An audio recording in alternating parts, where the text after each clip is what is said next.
नमस्ते, मैं दत्तात्रेय तापकीर। अच्छा दोस्तों, साहित्य और विज्ञान दो बातें हैं, दो छोर हैं। ये जीवन के दो पहलू समझो, ये प्रतिभा के दो पहलू समझो, ज्ञान की बातें समझो, अध्ययन की बातें समझो। है कुछ जरूर, इन दोनों का महत्व अपने आप में जरूर है। एक तरफ साहित्य, दूसरी तरफ विज्ञान है। तो साहित्य की आराधना करने वाले हम साहित्यिक कहलाएंगे और विज्ञान के लिए तो वैज्ञानिक है। तो क्या यह हो सकता है कि एक ही व्यक्ति के अंदर दोनों का उगम हो जाए?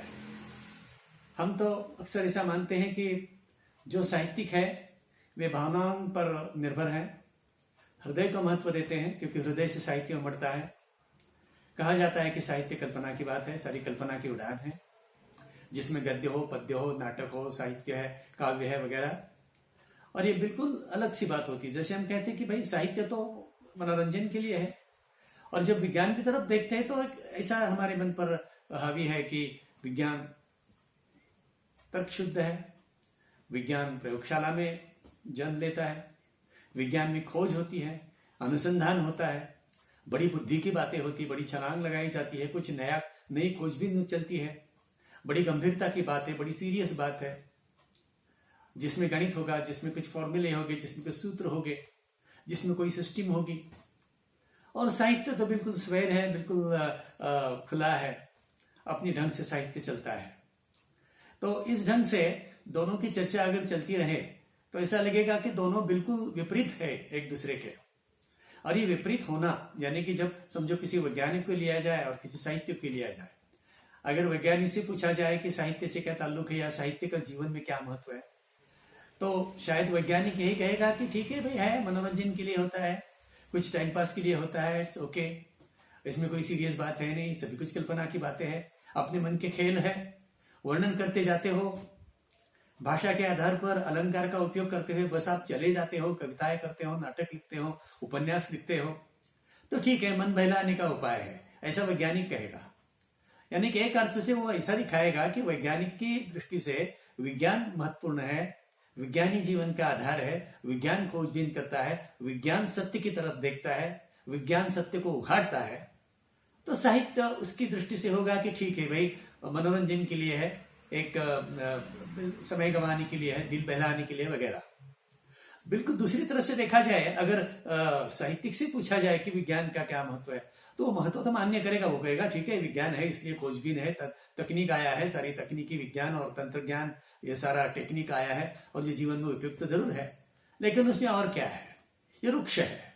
वो कहेगा कि सिर्फ तर्क है, सिर्फ रुक्ष है, उसमें कोई मजा नहीं, विज्ञान में कोई आनंद नहीं, विज्ञान में कोई नीति नहीं, विज्ञान में कोई रस नहीं। इस ढंग से वो विज्ञान की आलोचना करता रहेगा और ऐसा दिखाएगा कि साहित्य ही जीवन का मूलाधार है, विज्ञान भाई ठीक है अपना एक उपयुक्त है, एप्लीकेशन के लिए अच्छा है, उपयोजन के लिए अच्छा, ऐसा कहेगा। इस ढंग से साहित्यिक और वैज्ञानिक दोनों तरफ से अपनी अपनी क्या बोलेंगे, अपनी अपनी रफली अपना अपना राग बजा देंगे। अभी मैं इस पर यह जब सोचता हूं तो ऐसा लगता है कि क्या इन्हीं संस्कारों को हम बचपन में अपने स्कूलों में और कॉलेजेस में भी इसी प्रकार के संस्कार बच्चों पर होते जाते हैं।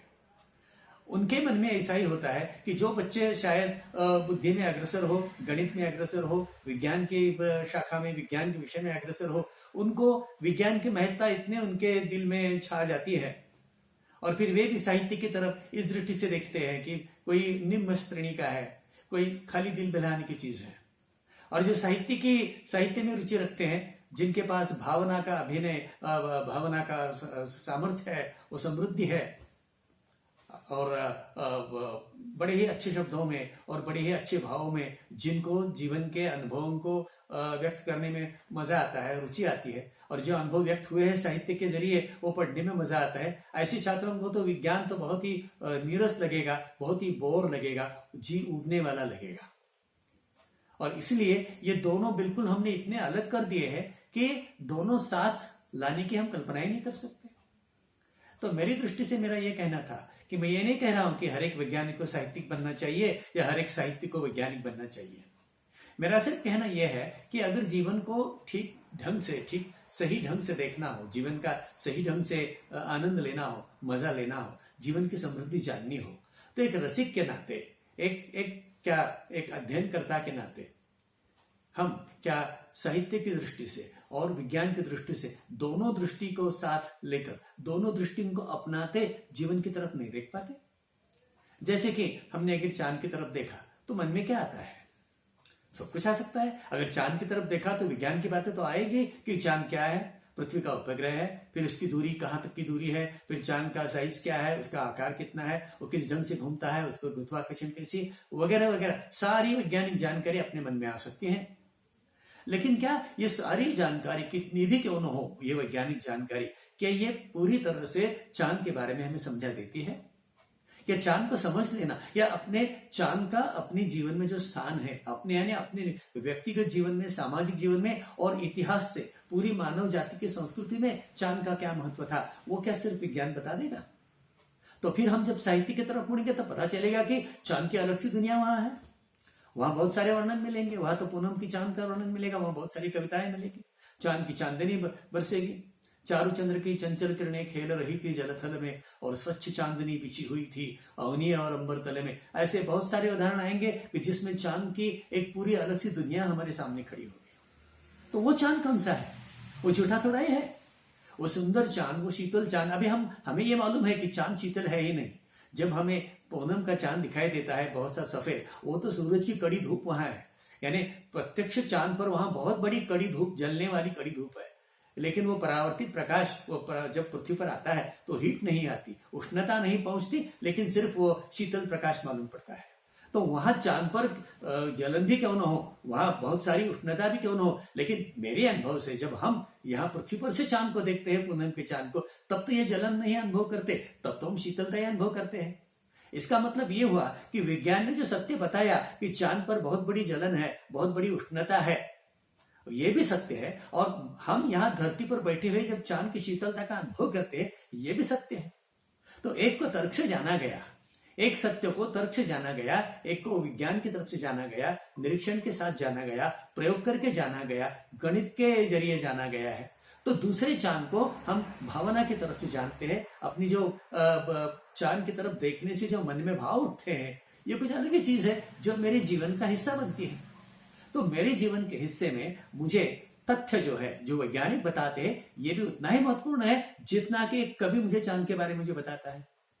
अगर मैं इंद्रधनुष की तरफ देखूं तो इंद्रधनुष की पूरी जानकारी मुझे वैज्ञानिक दे सकता है। ये 7 रंग क्या है, वो तो ये कह देंगे कि ये सारा भास है, सारा भ्रम है, वहां कोई रंग है ही नहीं।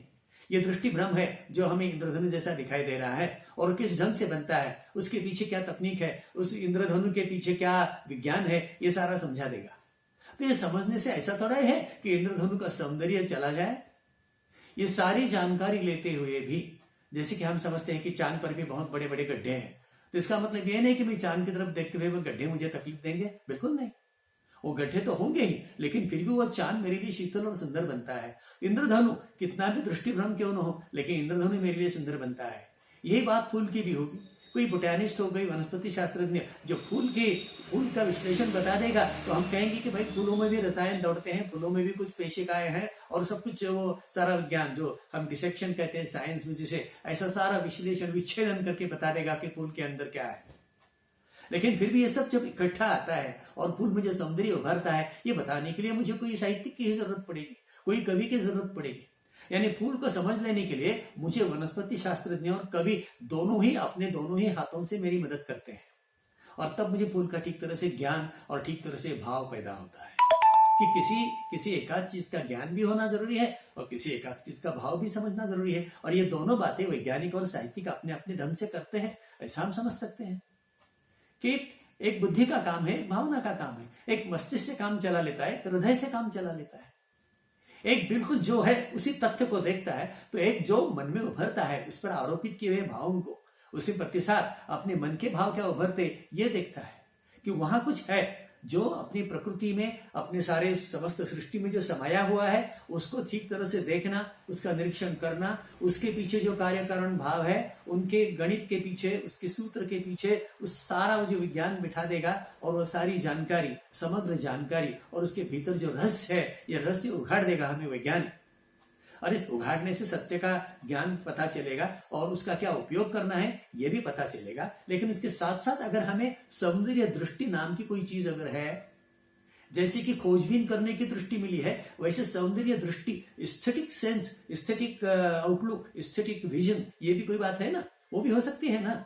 और किसी व्यक्ति में बड़े सौभाग्य से दोनों बातें एक साथ हो सकती है, तो तब वो व्यक्ति जो देखेगा कि इसी तथ्य को उस सौंदर्य सुंदरता की नजर से देखेगा, उसमें से कुछ अर्थ निकलेंगे, उसमें से कुछ जिसे हम इंटरप्रिटेशन कहेंगे, जो अर्थ लगाएगा उसका अर्थ लगाना है। क्या लगता है मुझे, ये देखकर मुझे क्या लगता है, मेरे मन में क्या आता है, मेरे मन में क्या भाव उभरते हैं, ये भी मेरे जीवन का हिस्सा ही बनता है ना, मैं उससे दूर कैसे रह सकता हूं। ऐसी बहुत सारी चीजें हैं, बहुत सारी चीजें हैं। अश्रु का अगर विश्लेषण हमने कर दिया कि आंखों से टपकने वाले आंसू, तो क्या है उनकी वैज्ञानिक तथ्य क्या होगा, तो कोई वैज्ञानिक तो बता देगा रसायन की दृष्टि से कि ये आंसू क्या है, कि पानी है, खारा पानी है, उसमें क्या क्या रसायन है और कहां से आते हैं। कोई बायोलॉजिस्ट, कोई फिजियोलॉजिस्ट बता देगा कि आंखों के पीछे कौन सी ग्रंथि है और कहां से आंसू टपकते हैं। लेकिन क्या साहित्यिक, कोई कवि यही बिल्कुल यहां नहीं ठहरेगा। वो तो क्योंकि उसे मालूम है कि आंसू किस अज्ञात के प्रदेश से आते हैं, जिसका स्पष्टीकरण वैज्ञानिक नहीं दे पाएगा। इसका मतलब ये नहीं कि वैज्ञानिक अधूरा है, इसका मतलब इतना ही है कि वैज्ञानिक की दृष्टि उसकी दृष्टि से जो देखती है, वो दृष्टि पूरी समग्रता को जब लेते हैं तब अधूरी है। वो बड़ा सिंसियर है, वैज्ञानिक बड़ा ही प्रामाणिक है अपने प्रयत्न में। वो आंसू का पूरा विश्लेषण बता देगा, खून का विश्लेषण बता देगा, लेकिन खून के बारे में, रक्त के बारे में जितनी सारी कहावतें हैं, मुहावरे हैं और बहुत सारे साहित्यिक उसकी रचना है, उसमें जो रूपक है और बहुत सारे अलंकार है और जो वर्णन आता है साहित्य में खून के बारे में या तो आंसू के बारे में, वो क्या है, ये आंसू का कारण क्या है, आंसू कहां से आते हैं, क्यों आते हैं, उसके पीछे भावनाओं का क्या महत्व है, और उसके पीछे जो पूरा एक सुंदर विश्व खड़ा किया है आंसू के पीछे होने वाला। यही बात हर एक बारे में है। धरती को देखो, धरती विज्ञान की दृष्टि से कुछ है, साहित्य की दृष्टि से कुछ और है। नदी को देखो, नदी का भी एक विज्ञान है और नदी का एक साहित्य भी होगा। पर्वत का विज्ञान है, पर्वत का साहित्य होगा। हर एक बात में यह होता है, पूरे जीवन के बारे में। मृत्यु का भी एक विज्ञान होगा, मृत्यु का भी साहित्य होगा, हर एक बात में। जन्म का होगा। तो अपने जीवन के दो छोर है, अपने जीवन के लिए जो पंख है, ये दोनों पंख अपने जीवन को अर्थ देते हैं। एक के बिना दूसरा अधूरा है, ऐसा नहीं लगता। इसलिए मेरा कहना था कि ये दोनों साथ हो सकते हैं। और क्यों नहीं हम छात्रों को बताते वक्त, छात्रों को ऐसा नहीं लगना चाहिए, अपने विद्यार्थियों को सिखाते वक्त शिक्षक ने, ये शिक्षक का फर्ज बनता है कि अगर वो विज्ञान का शिक्षक हो तो इसका मतलब नहीं कि वो 100% पूरा 100% वैज्ञानिक ही बनता रहे। उसमें भी ये चाहत हो सकती है कि विज्ञान को बिल्कुल धक्का न देते हुए, विज्ञान को कोई हानि न पहुंचाते हुए भी साहित्य की उपासना, साहित्य की लगन हो सकती है। और साहित्य को, साहित्य की सेवा करते करते भी विज्ञान से भी तो कोई दुश्मनी नहीं लेनी है। कि एक साहित्यिक भी विज्ञान पर प्रेम करने वाला हो सकता है। कहा जाता है कि दुनिया के बहुत बड़े बड़े वैज्ञानिक, बहुत सारे वैज्ञानिक साहित्य में भी रुचि रखते थे। एक तो साहित्य पढ़ते थे या तो खुद लिखने वाले भी थे। कुछ वैज्ञानिकों ने अपने जो अपनी वैज्ञानिक जानकारी या तो वैज्ञानिक खोजबीन जो लिखी है, खास करके मध्ययुगीन जो वैज्ञानिक थे, उन्होंने, न्यूटन जैसे लोगों ने, गैलीलियो ने, कोपरनिकस ने, ये जो वैज्ञानिक थे, इन्होंने बहुत ही हम क्या कहेंगे, काव्यात्मक भाषा में अपना साहित्य लिखा है। अपने हिंदुस्तान में, प्राचीन भारत में भी, जहां गणित काव्य में लिखा जाता था और जहां संगीत जैसी कला का शास्त्र था, तो कोई भी चीज, जैसे संगीत कला भी है, शास्त्र भी है, बहुत सारी बातें दोनों ढंग से देखी जाती है, दोनों ढंग से उनको उठाया जाता है, दोनों हाथों से उनकी उपासना हो जाती है। ये एक प्रकार का दृष्टिकोण है जो हमें अपने छात्रों में निर्माण करना होगा कि अपना मस्तिष्क और अपना हृदय, यानी कि अपनी कॉग्निटिव इंटेलिजेंस और अपनी इमोटिव इंटेलिजेंस, इमोशनल इंटेलिजेंस, दोनों साथ चल सकते हैं। दोनों की समृद्धि, दोनों को एनरिच करना है, दोनों को समृद्ध करना है, दोनों को बढ़ावा देना है। ये क्यों नहीं हो सकता? यह हो सकता है। और ऐसे बहुत सारे उदाहरण भी मिलेंगे, बहुत सारे उदाहरण मिलेंगे कि जिसमें वैज्ञानिक भी अच्छे ढंग से साहित्य में रुचि रखते हैं और बहुत सारे साहित्यिक भी विज्ञान में रुचि रखते हैं।